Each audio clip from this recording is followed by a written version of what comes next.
والسلام علی النبی المختار وعلی آلہ الاطہار واصحابہ الاخیار اما بعد فاعوذ باللہ من الشیطان الرجیم بسم اللہ الرحمن الرحیم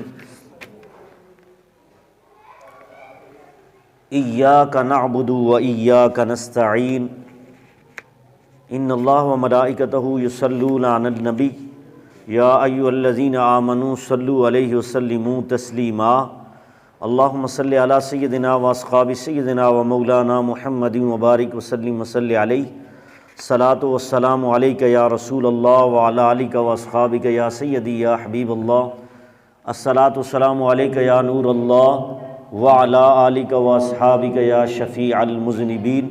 اللہ تبارک تعالیٰ جل جلالہ وعم نوالہ وعظم شانہ واتم برہانہ کی حمد و ثناء اور حضور سرور کائنات جناب محمد الرسول اللہ صلی اللہ علیہ وسلم کے دربار گور میں ہدیہ درود و سلام عرض کرنے کے بعد نہایت ہی معزز سامعین و ناظرین، اللہ رب العزت کا لاکھ لاکھ شکر ہے کہ اللہ رب العزت نے پھر سے ہم سب کو جمعۃ المبارک کے مقدس دن میں حاضری کا شرف عطا فرمایا۔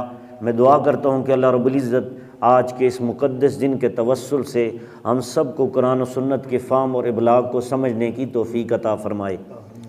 حضرات محترم، گزشتہ 2 جمعۃ المبارک سے ہماری بات چل رہی ہے ایاک نعبد و ایاک نستعین کی تفسیر اور خود ساختہ توحید اور مجرد توحید کی رٹ پر رد شرک کے حوالے سے ہماری گفتگو کا آج موضوع ہے، یعنی کہ تیسری نشست چل رہی ہے۔ میں دعا کرتا ہوں کہ اللہ رب العزت صحیح سمجھنے اور سمجھانے کی توفیق عطا فرمائے۔ حضرات محترم، ایاک نعبد و ایاک نستعین کی تفسیر میں تیسری جو نشست ہے، اس سے قبل ہم نے دوسری نشست میں کے لاسٹ میں بیان کیا تھا کہ اللہ رب العزت نے اس امت کو یہ شان عطا فرمائی ہے کہ یہ امت توحید ہے، امت شرک نہیں ہے، یہ امت خیر ہے، یہ امت شرک نہیں ہے، یہ امت متوسط ہے، یہ امت شرک نہیں ہے۔ تو اس حوالے سے آج اسی کو میں آگے لے کر چلتا ہوں کہ میرے نبی علیہ الصلوۃ والسلام نے واضح اعلان ارشاد فرمایا تھا۔ یہ اعلان میرے نبی علیہ الصلوۃ والسلام نے آخری زندگی میں، آخری وقت اپنی امت کے سامنے یہ اعلان بیان فرمایا، اور وہ بھی قبرستان میں کھڑے ہو کر ممبر بچھایا گیا، اور میرے نبی علیہ الصلوۃ والسلام نے ممبر بچھا کر امت محمدیہ کو شرک کی نفی پر امت کے سامنے اس بات کو رکھ کر قسم کھا کر میرے نبی نے بتایا تھا کہ واللہ انی لانظر الی الحوض والانام، میں اس وقت کھڑے ہو کر قیامت کے دن حوض کوثر کو دیکھ رہا ہوں۔ یعنی جو کچھ ہونے والا تھا اس کی بھی خبر میرے نبی نے دی، اور جو کچھ ہو چکا تھا اس کی بھی، ماضی کی بھی اور مستقبل کی بھی خبر میرے نبی علیہ الصلوۃ والسلام نے اس امت کو عطا فرما دی۔ اور اسی مقام پر میرے نبی علیہ الصلوۃ والسلام نے جنگ احد میں جتنے بھی شہداء شہید ہوئے ان کے قبرستان میں جا کر میرے نبی خطاب کیا اور ممبر بچھایا گیا۔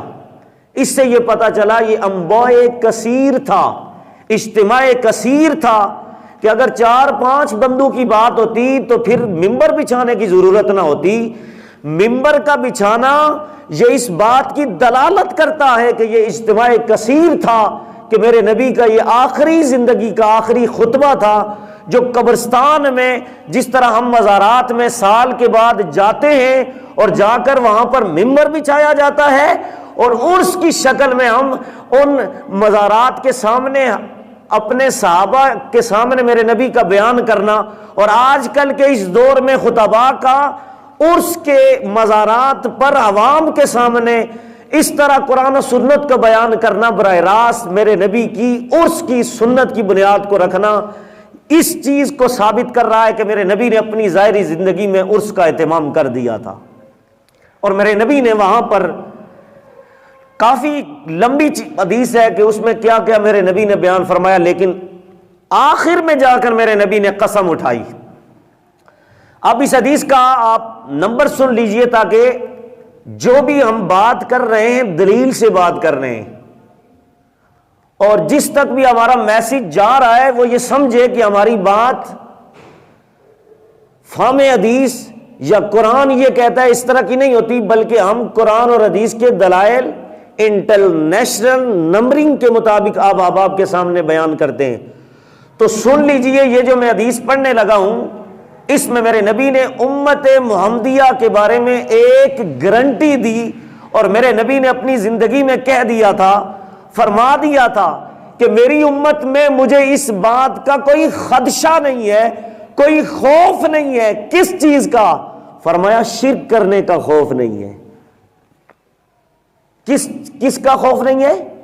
شرک کرنے کا خوف نہیں ہے کہ میرے بعد تم مشرک بن جاؤ گے، میرے بعد تم شرک کر لو گے۔ بلکہ میرے نبی نے قسم اٹھائی، اور حدیث سننے سے پہلے، عربی عبارت پڑھنے سے پہلے ذرا اس کے ریفرنس سن لیجئے اور دل کو ٹھنڈا کیجئے کہ امام بخاری نے بخاری شریف کے اندر 6 مقام پر اس حدیث کو نقل کر کے واضح ارشاد فرمایا اور بتا دیا امام بخاری نے کہ میں بھی یہ عقیدہ رکھتا ہوں کہ یہ امت توحید ہے، امت شرک نہیں ہے۔ تو میرے نبی نے قسم کیا کھائی؟ فرمایا واللہ ما اخاف علیکم ان تشرکوا بعدی، مجھے اللہ کی عزت کی قسم، میں قسم کھا کے کہہ رہا ہوں، قسم کھا کے امت کو اس کی تصدیق کر کے جا رہا ہوں، گارنٹی دے کے جا رہا ہوں کہ میرے بعد تم شرک نہیں کرو گے۔ کیا نہیں کرو گے؟ شرک نہیں کرو گے۔ تو آپ مجھے بتائیے، بات بات پر شرک کا فتویٰ لگانا یہ بھی شرک ہے، وہ بھی شرک ہے۔ ذرا تصور کریں کہ ایک طرف نبی کی زبان ہے اور ایک طرف امتی کی زبان ہے، امتی صبح سے شام تک شرک شرک شرک کہہ کے اپنی زبان کو تھکاتا ہے، لیکن میرے نبی نے جب قسم کھا کے کہہ دیا واللہ ما خاف علیکم ان تشرکوا بعدی، لوگوں میں اللہ کی عزت کی قسم کھا کے کہہ کے جا رہا ہوں کہ میری امت میرے بعد کبھی قیامت تک تم شرک نہیں کرو گے۔ کیا نہیں کرو گے؟ شرک نہیں کرو گے۔ اور یہ بخاری شریف کے اندر 6 کون سے مقامات ہیں، اور مسلم کے کتنے مقامات پر یہ حدیث امام مسلم نے نقل کی، اور اسی طرح امام نسائی نے کتنے مقام پر اس حدیث کو نقل کیا۔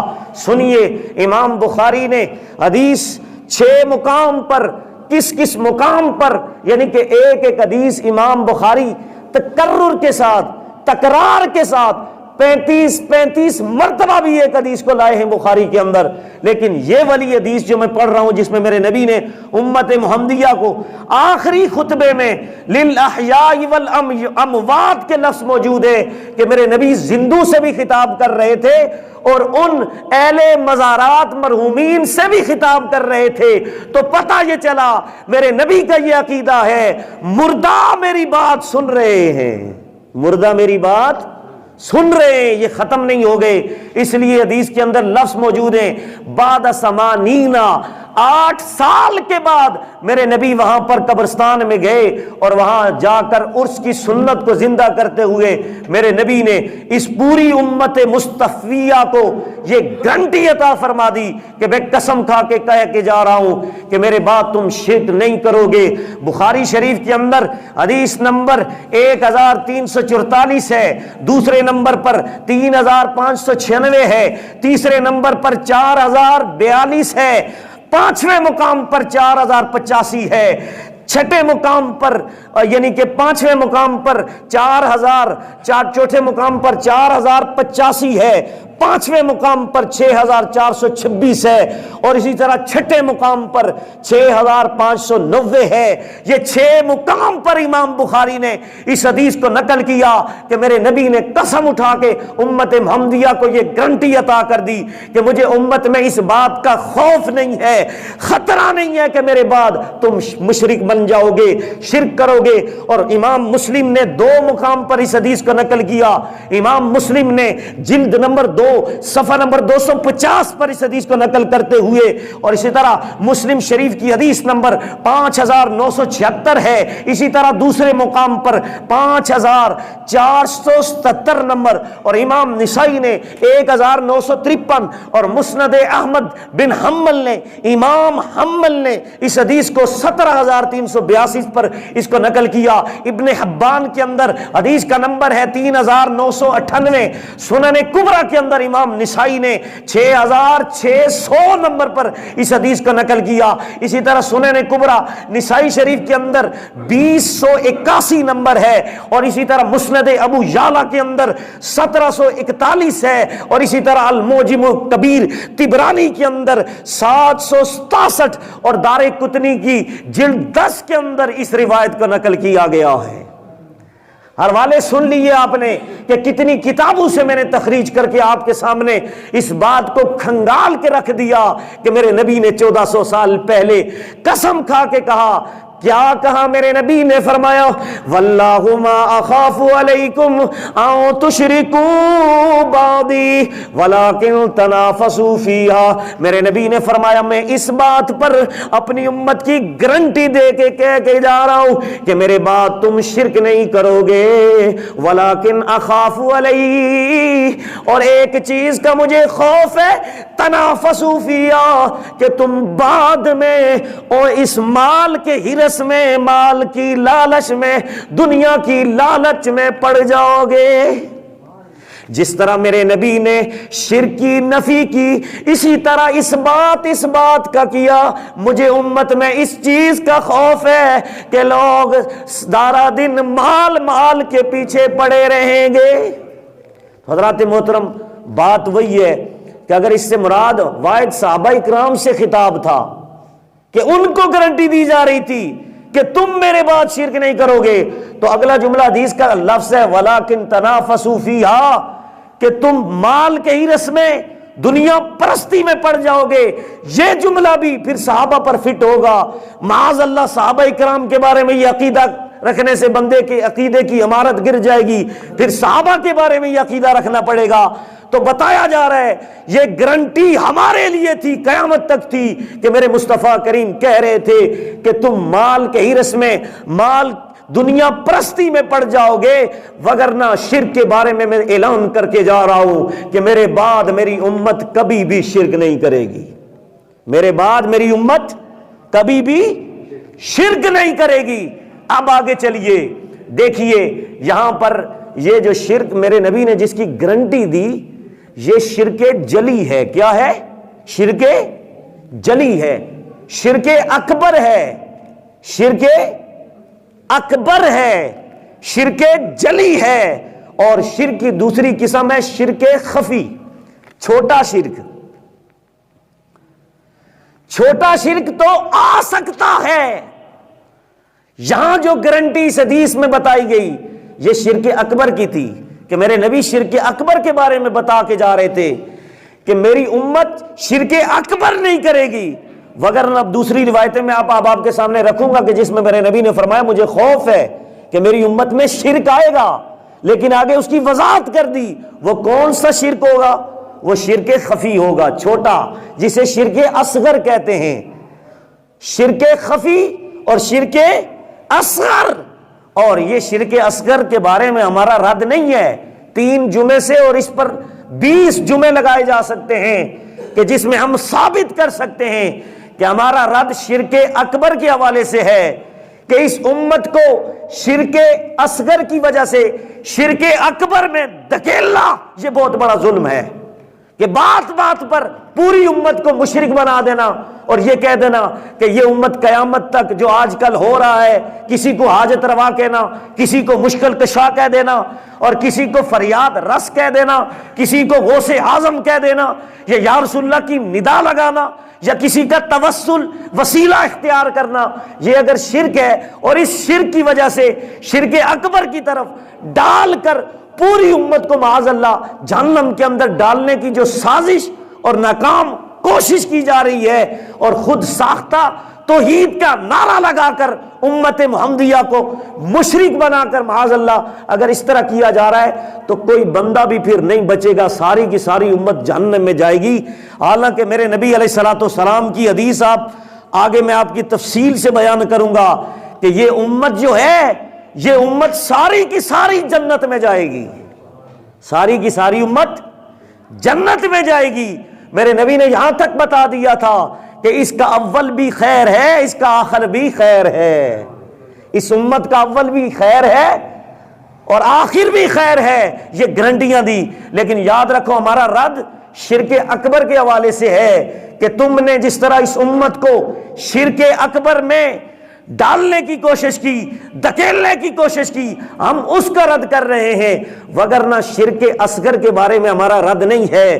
شرک اصغر اس امت میں آج بھی موجود ہے اور قیامت تک شرک اصغر، شرک خفی یہ امت میں آئے گا، اور اس کے بارے میں میرے نبی نے اس کی وضاحت بھی فرمائی کہ شرک اصغر کیا ہے، شرک خفی کیا چیز ہے کہ جس کو امت میں قرار دیا کہ وہ آئے گا۔ تو وہ سن لیجئے، یاد رکھیے کہ یہ جو شرک خفی ہے، یہ چاہے دیوبندی مسلک ہے، اہل حدیث مسلک ہے، اہل تشیع مسلک ہے یا اہل سنہ مسلک ہے، یہ سب کے اندر مشترکہ بات ہے، کسی فرقے کے اندر بھی یہ آ سکتا ہے، یہ تو سب کے اندر موجود ہے۔ شرک اصغر، شرک اکبر کی بات نہیں کر رہا، شرک اصغر، اور شرک اصغر شرک خفی کو کہتے ہیں، اور شرک خفی اس کو ریا کہتے ہیں۔ ریا کیا؟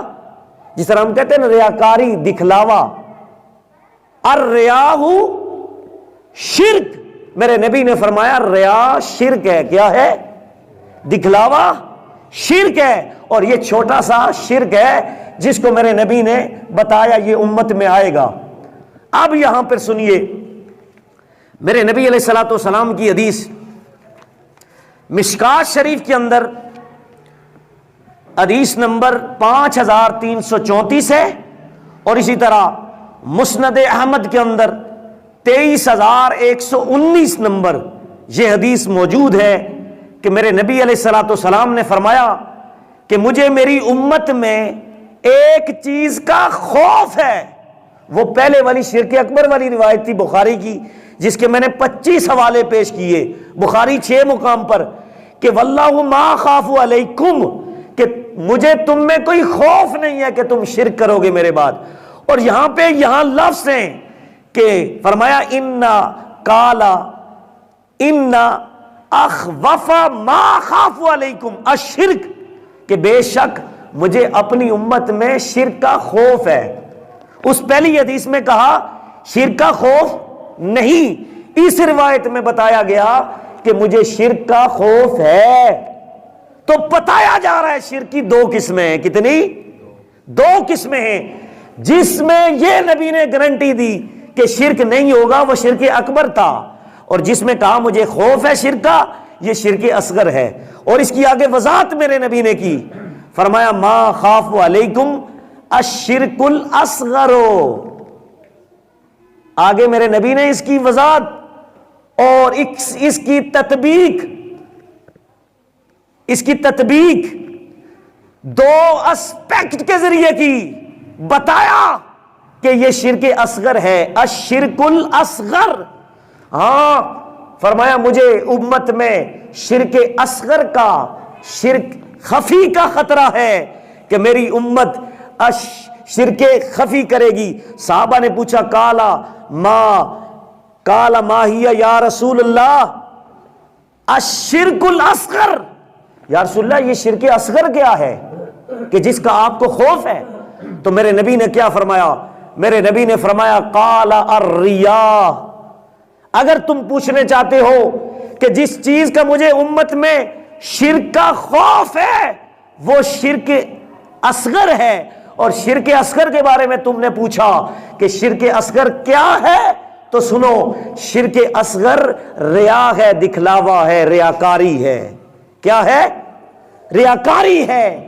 اب 2 حدیثیں آپ کے سامنے پڑھی، ایک میں حضور نے گارنٹی دی کہ مجھے خوف نہیں ہے کہ میری امت شرک کرے گی، وہ شرک اکبر تھا، اور جس میں کہا مجھے خوف ہے شرک کا، وہ شرک اصغر ہے، اور اصغر ریاکاری کو کہتے ہیں، یہ شرک خفی ہے۔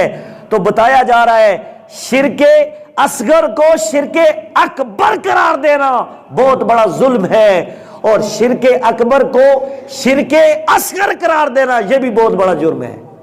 اس لیے ہم شرک اصغر کو شرک اصغر ہی کہیں گے اور شرک اکبر کو شرک اکبر ہی کہیں گے۔ تو اس لیے آگے چلیے، ایک اور روایت اس کے اندر بھی میرے نبی نے اس کی بڑی وضاحت کی، جو کہ ابن ماجہ کے اندر انٹرنیشنل نمبرنگ کے مطابق حدیث نمبر 4203 ہے۔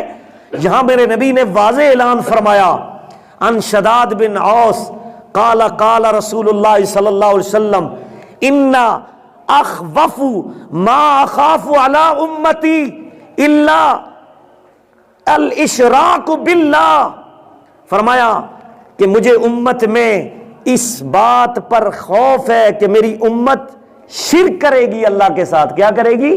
اب شرک اصغر کی باتیں ہو رہی ہیں۔ اما انی کنت اقول یعبدون شمسا ولا قمرا ولا سناء ولا لبس اعمال تغیر خفی وشاوہ۔ میرے نبی نے فرمایا مجھے امت میں زیادہ امت میں شرک کا خوف ہے۔ آپ نے فرمایا، صحابہ اکرام نے پوچھا کہ وہ کون سا خوف ہے، کس شرک کا خوف ہے آپ کو؟ تو میرے نبی علیہ الصلوۃ والسلام نے فرمایا مجھے اس بات کا خوف نہیں ہے کہ میری امت سورج کو سجدہ کرے گی، سورج کی عبادت کرے گی، یا چاند کی عبادت کرے گی، یا بتوں کی عبادت کرے گی۔ یہاں نفی کی جا رہی ہے، شرک کے اس بات کے ساتھ یہ بھی کہا جا رہا ہے کہ شرک کرے گی، لیکن ساتھ میرے نبی نے فرمایا ولا یعبدون شمسا ولا قمرا، نہ یہ بتوں کی عبادت کرے گی، نہ سورج کی کرے گی، نہ چاند کی عبادت کرے گی، بلکہ فرمایا اعمال لغیر اللہ شاوتن خفیہ، یہ اپنے اعمال کے اندر شرک کرے گی، غیر اللہ کے سامنے اپنے اعمال پیش کرے گی، یعنی کہ اللہ کے علاوہ غیر اللہ جو ہوں گے ان کو بتائے گی کہ میں یہ نیکی کا کام کر رہا ہوں، یعنی کہ زکوٰۃ دے گی دکھا دکھا کے کہ زکوٰۃ دے گی، کسی کی مدد کرے گی دکھا دکھا کے، اور اگر خاندان میں کیا تو سب کے سامنے، اور سیاست میں کیا تو بڑے بڑے ایم پی اے سامنے بیٹھ گئے، انہوں نے 200 بچیوں کی شادیاں کروا دی، اور شادیاں کروا کر ویڈیو بنا لی، سوشل میڈیا پہ چڑھ گئی، پوری دنیا کو دکھایا کہ ہم نے ان کی شادی کروائی ہے۔ تو یہ کیا ہے؟ شرک ہے۔ کیا ہے؟ شرک ہے۔ میرے نبی نے فرمایا میری امت شرک اس طرح نہیں کرے گی کہ سورج کی پوجا کرے گی، کہ اس کی عبادت کرے گی، یا چاند کی عبادت کرے گی، یا کسی بت کی عبادت کرے گی، نہ یہ شرک اکبر ہے، بلکہ شرک اصغر کی طرف چھوٹا سا شرک کرے گی، وہ یہ کہ غیر اللہ کے سامنے اپنے اعمال کی ریاکاری کرے گی، اپنی نفس کو خوش کرنے کے لیے، نفسانی خواہش کے لیے کسی کے سامنے اعمال کرے گی۔ اگر نماز پڑھے گی تو اللہ کے لیے نہیں بلکہ محلے والوں کو دکھانے کے لیے، پیسے اگر دے گی، صدقہ و خیرات کرے گی تو صرف اپنی برادری کے سامنے اپنا بڑا ہونے کے لیے کہ میں اس کو پیسے دے رہا ہوں، کوئی مجھے کہے گا کہ فلاں بندے نے پیسے دے دیے، اللہ کی رضا نہیں ہوگی، محلے والوں کی رضا ہوگی، اللہ کی رضا نہیں ہوگی، باپ دادا اپنے رشتہ داروں کی رضا کے لیے یہ کام ہوں گے۔ تو میرے نبی نے فرمایا یہ شرک اصغر ہے۔ میری امت نہ سورج کی پوجا کرے گی، نہ بتوں کی پوجا کرے گی، نہ چاند کی عبادت کرے گی۔ تو پتہ یہ چلا میرے نبی نے اس امت کی گارنٹی دی کہ یہ میری امت توحید ہے، امت شرک نہیں ہے۔ اب آگے چلیے، میرے نبی علیہ الصلوۃ والسلام نے یہاں تک کہ گارنٹی دی جو کہ مسلم شریف کے اندر حدیث نمبر 7103 ہے۔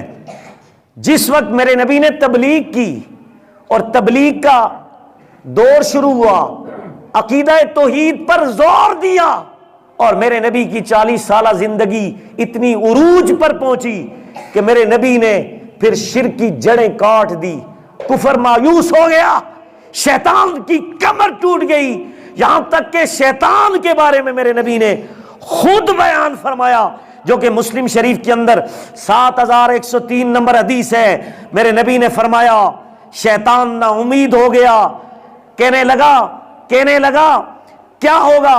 شیطان کہنے لگا ان الشیطان قد ایسا ان العبدہ لعاقلون فی جزیرۃ العرب ولکن فی التحریش بینہم۔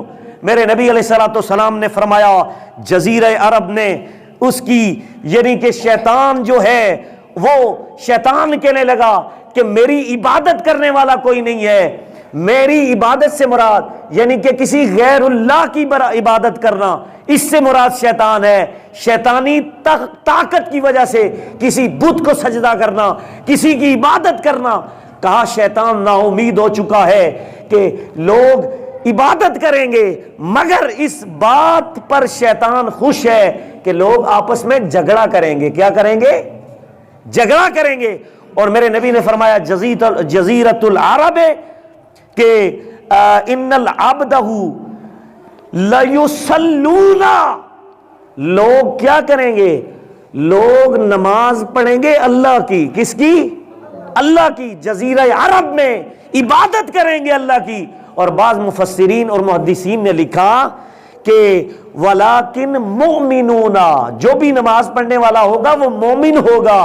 تو پتہ یہ چلا میرے نبی علیہ الصلوۃ والسلام نے شیطان کے بارے میں بھی کہہ دیا کہ شیطان بھی نا امید ہو چکا ہے کہ امت محمدیہ شرک کرے گی، اللہ کے علاوہ کسی کی عبادت کرے گی۔ ہاں شیطان ایک دوسرے کو جھگڑے میں ڈالے گا، جھگڑا کروائے گا، لیکن اس کی کمر ٹوٹ چکی ہے، وہ نا امید ہو چکا ہے کہ وہ کبھی بھی اس طرح کا کام نہیں کروائے گا کہ اللہ کے علاوہ کسی کی عبادت کروائے۔ حضرات محترم، یہ میرے نبی علیہ الصلوۃ والسلام کی حدیث آپ نے سماعت فرمائی کہ جس میں ایاک نعبد و ایاک نستعین کی تفسیر میں ہم نے آپ احباب کے سامنے اس طرح کے دلائل رکھے۔ آپ سنیے یہ ایاک نعبد و ایاک نستعین، اس کی تفسیر میں شاہ عبدالعزیز محدث دہلوی، کون شاہ عبدالعزیز محدث دہلوی، کہ جس وقت ہندوستان کے اندر جب پاکستان اور انڈیا ایک ہی ملک تھا، اس وقت ان کی ہندوستان کے اندر پہلی مرتبہ فارسی اور اردو میں ترجمہ آیا اور تفسیر آئی، تو لوگوں نے فتوے لگانے شروع کر دیے۔ انہی لوگوں نے جو آج بدعت اور شرک کی رٹیں لگاتے ہیں، انہوں نے شاہ عبدالعزیز محدث دہلوی، اتنے بڑے محدث کہ جن کو روزانہ حضور کی زیارت ہوتی ہے خواب میں، یہ علماء حضوری ہیں، اور علماء حضوری میں بیٹھنے والا بندہ اس کو بھی لوگوں نے مشرک کہہ دیا تھا اور بدعتی کہہ دیا تھا معاذ اللہ، کہ اس نے عربی کو اردو میں منتقل کر دیا، یعنی کہ عربی کا ترجمہ کر لیا۔ لیکن آج بتایا جا رہا ہے کہ اردو میں انہوں نے جو ترجمہ کر کے اس امت پر جو احسان کیا، آج جو عربی جاننے والے نہیں ہیں اجمی، ان کے لیے کتنا بڑا فائدہ ہے۔ آج ہم قرآن کو جب سمجھنے کی کوشش کرتے ہیں تو کوئی انگلش پڑھنے والا انگلش ٹرانسلیشن کر کے، انگلش سے مطالعہ کر کے اللہ اور اس کے رسول کا پیغام سمجھ سکتا ہے۔ اسی طرح اردو دان اگر اردو پڑھا لکھا ہوتا ہے تو وہ اس اردو کے ترجمے کے ذریعے اللہ کی پہچان، اللہ کے نبی کی پہچان، اس تک پیغام پہنچتا ہے۔ اور جو فارسی پڑھنے والا، جو فارسی کا ماہر ہے، جب وہ فارسی میں ترجمہ پڑھتا ہے تو پھر فارسی میں اسے اللہ اور اس کے رسول کے پیغام کا پتہ چلتا ہے۔ تو بتایا جا رہا ہے کہ اگر قرآن کا ترجمہ فارسی میں، اردو میں، اور آج تو کئی ہزار زبانوں کے اندر اس امت محمدیہ تک وہ ترجمہ ان کی اپنی اپنی زبانوں میں چھپ چکا ہے، تو بتایا جا رہا ہے قرآن کو چینج نہیں کیا گیا، بلکہ قرآن کو سمجھنے کے لیے اس کا اپنی اپنی زبان میں ترجمہ کیا گیا۔ حضرات محترم، یہ شاہ عبدالعزیز محدث دہلوی وہ شخصیت ہیں کہ جن پر جب انہوں نے اردو ترجمہ کیا، فارسی ترجمہ کیا، لوگوں نے کہا اس بدبخت انسان نے معاذ اللہ، یہ محدث ہندوستان کا محدث ہے، اتنا بڑا محدث ہے جس کو روزانہ حضور کی کچہری میں بیٹھنے کی سعادت ملتی ہے، اور یہ وہ خوشبخت انسان ہے، یہ معاذ اللہ بدعتی ہو چکا ہے، اور اس نے قرآن کو عربی سے ختم کر کے اردو میں اس نے منتقل کر دیا، اور یہ بدعت ہے، یہ نئی چیز ہے معاذ اللہ۔ لیکن ان بدعت کے فتوے لگانے والوں کو آج پتا چلا یہ بدعت نہیں تھا بلکہ یہ سنت حسنہ تھا، سنت حسنہ تھا، اچھی بدعت تھی کہ جس کے ذریعے ایک احداث للدین ہوتا ہے اور ایک احداث فی الدین ہوتا ہے، ایک دین کے لیے کوئی نئی چیز دین میں ڈالنا، یہ بدعت حسنہ ہے، اور ایک دین میں کوئی چیز ڈالنا یہ بدعت سیئہ ہے جو جہنم میں لے کے جانے والی ہے۔ تو یاد رکھو یہ احداث للدین تھا کہ بدعت دین کے اندر ایسی چیز کو شامل کیا گیا کہ جس سے دین کو فائدہ پہنچ رہا تھا، اور دین کو آج فائدہ پہنچا تب فارسی پڑھنے والوں نے فارسی کے ذریعے قرآن کا کے اندر سے پیغام سمجھا، اللہ قرآن میں کیا کہہ رہا ہے، اردو پڑھنے والوں نے اردو کے ترجمے سے سمجھا کہ اللہ قرآن میں کیا پیغام بندوں کو دے رہا ہے۔ تو انہوں نے شاہ عبدالعزیز محدث دہلوی نے اپنا جب ترجمہ لکھا تفسیر عزیزی کے اندر اسی ایاک نعبد و ایاک نستعین کی اسی آیت نمبر 4 کے تحت وہ لکھتے ہیں کہ ایاک نعبد و ایاک نستعین، یہ جو رٹ لگائی جاتی ہے کہ ہم اللہ ہی کی عبادت کرتے ہیں اور اسی سے مدد مانگتے ہیں۔ اب یہاں پر اگر یہ ترجمہ کیا جائے کہ اللہ ہی سے مدد مانگتے ہیں، اس کا مطلب یہ ہے کہ اب ہم مانگ رہے ہیں، کل کا پتہ نہیں ہے معاذ اللہ، اور آگے تیری ہی عبادت کرتے ہیں، تجھ ہی سے مدد مانگتے ہیں۔ تو یہ کہتے ہیں مدد کا بھی پتہ نہیں، آج مانگ رہے ہیں کل کا نہیں پتہ، کل کیا پتہ اور کسی سے مانگنا شروع ہو جائے۔ تو ترجمہ یہ نہیں ہے، ترجمہ کیا ہے؟ امام اہل سنت الشاہ احمد رضا خان فاضل بریلوی نے کنز الایمان کے اندر ترجمہ لکھا، تجھ ہی کی عبادت کریں، کیا کریں؟ تجھ ہی کی عبادت کریں اور تجھ سے مدد چاہیں، اب بھی چاہ رہے ہیں، کل بھی چاہ رہے ہیں، دعا بھی ہو رہی ہے یا اللہ ہم تجھ سے مدد چاہ رہے ہیں۔ اگر اس کا ترجمہ یہ کر دیا گیا کہ تجھ سے مدد چاہتے ہیں تو یہ منطبق ہو جائے گا، آج مانگ رہے ہیں، کل کا پتہ نہیں ہے، آج عبادت کر رہے ہیں، کل کی عبادت کا پتہ نہیں، کل گمراہ ہو جائیں شاید۔ لیکن دعا ہے، یہ سورہ فاتحہ خود دعا ہے، اس کا ترجمہ اعلی حضرت نے یہ کیا کہ تجھ ہی کی عبادت کریں، تجھ ہی سے مدد چاہیں۔ یہ ترجمہ کرنے سے اللہ کی عظمت کا پتہ چلتا ہے۔ تو یہاں پر شاہ عبدالعزیز محدث دہلوی فرماتے ہیں جو تم نے ترجمہ کر دیا ایاک نعبد و ایاک نستعین، ہم تیری عبادت کرتے ہیں، تجھی سے مدد چاہتے ہیں، اور کسی سے اگر مدد مانگیں گے شرک ہو جائے گا۔ تو سنو، شاہ عبدالعزیز محدث دہلوی اسی آیت کی ترجمے میں لکھتے ہیں، ترجمہ لکھنے والا دیوبندی عالم ہے، اور محدث دہلوی نے تفسیر عزیزی کی جلد 1 صفحہ نمبر 29 پر ترجمہ لکھا۔ وہ لکھتے ہیں مطلق اللہ تبارک و تعالیٰ نے غیر اللہ سے مدد مانگنا ناجائز، اس میں ناجائز نہیں قرار دی کہ اللہ کے علاوہ تم کسی سے مدد نہیں مانگ سکتے۔ کہتے ہیں اگر مانگنے والا اس غیر کو، غیر سے مراد کوئی نبی ہو، ولی ہو، اگر اللہ کی ذات کا آن کا مظہر، آن مدد کو کہتے ہیں، اس کا مظہر سمجھ کر نبی ولی سے مدد مانگے تو یہ جائز ہے، یہ جائز ہے۔ کون کہہ رہا ہے؟ شاہ عبدالعزیز محدث دہلوی۔ اور آگے چلیے، اشرف التفسیر کے اندر مولانا اشرف علی تھانوی جو دیوبندی مکتبہ فکر کے ہیں، وہ اس آیت کی تفسیر میں اشرف التفسیر کی جلد 1 صفحہ نمبر 48، ادارہ تالیفات اشرفیہ ملتان سے چھپی ہوئی کتاب میری لائبریری کے اندر موجود ہے، اس کے اندر بھی وہ لکھتے ہیں بندہ زندہ ہو یا وفات یافتہ ہو حاصل ہوتا ہے، یاد رکھو وہ کہتے ہیں حقیقی مستعان اللہ کی ذات ہے، حقیقی مددگار کون ہے؟ اللہ ہے۔ یہ ہمارا بھی عقیدہ ہے، حقیقی مستعان کون ہے؟ اللہ ہے، اور مجازی طور پر ہم اللہ کے نبیوں سے، ولیوں سے مدد طلب کرتے ہیں۔ یہاں پر مولانا اشرف علی تھانوی صاحب لکھتے ہیں حقیقی مستعان اللہ کو سمجھتے ہوئے مخلوق سے، کس سے؟ مخلوق سے مدد مانگنے میں کوئی حرج نہیں ہے۔ یہ کون لکھتا ہے؟ دیوبندیوں کے محدث حکیم الامت لکھتے ہیں۔ اور آگے ایک اور شیخ الاسلام ہے دیوبندیوں کے، جن کا نام ہے مفتی شبیر احمد عثمانی صاحب، وہ دیوبندیوں کے شیخ الاسلام ہیں۔ انہوں نے اپنی تفسیر عثمانی کا پہلا ایڈیشن صفحہ نمبر 7، دوسرا ایڈیشن صفحہ نمبر 49، اور پہلے ایڈیشن میں صفحہ نمبر 72 ہے، دوسرے ایڈیشن میں صفحہ نمبر 49 ہے۔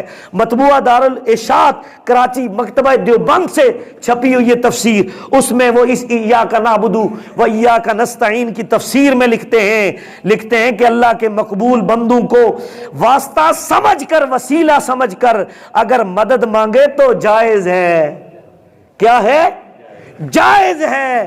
تو پتہ یہ چلا غیر اللہ سے مدد مانگنا یہ عقیدہ ہمارا اپنا بنایا ہوا نہیں ہے، بلکہ قرآن کی روح سے ہے۔ حضرات محترم، اب ایاک نعبد و ایاک نستعین، نستعین کا معنی ہے مدد طلب کرنا۔ کیا کرنا؟ مدد طلب کرنا۔ اگر اللہ کے علاوہ کسی سے مدد طلب کرنا، رسول اللہ سے مدد طلب کرنا شرک ہے تو سنو، پھر یہ فتویٰ میرے نبی کی ذات پر بھی لگتا ہے۔ کیسے؟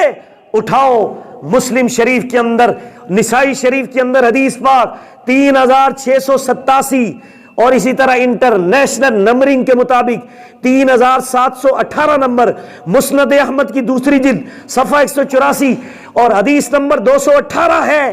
میرے نبی کے پاس ایک وفد آیا، سنن ابو داؤد شریف کے اندر 2694 اور تحفۃ الاشراف 8782 نمبر ہے۔ بس یہی روایت پڑھ کے اجازت چاہوں گا کہ میرے نبی نے ایاک نعبد و ایاک نستعین کی تفسیر جو سمجھی وہ آج ہم نے بھی سمجھی۔ نستعین نعرہ ہے کہ اللہ کے علاوہ کسی سے مدد اگر طلب کرنا ناجائز ہے، تو پھر سنو، میرے نبی کے پاس ایک وفد آیا، وفد اوازن سے آیا۔ میرے نبی نے ان سے فرمایا اذا صلیت الظہر فقوموا فقولوا انا نستعین برسول اللہ علی المؤمنین۔ سنو کیا میرے نبی نے فرمایا۔ میرے نبی نے فرمایا جب میں زور کی نماز پڑھ چکوں اور تم بھی جب پڑھ چکو تو تم نے کیا کرنا ہے؟ زور کی نماز جب میں پڑھ لوں تو تم نے کھڑے ہو کر یہ نعرہ لگانا ہے کہ یا رسول اللہ ہماری مدد کریں۔ کیا کریں؟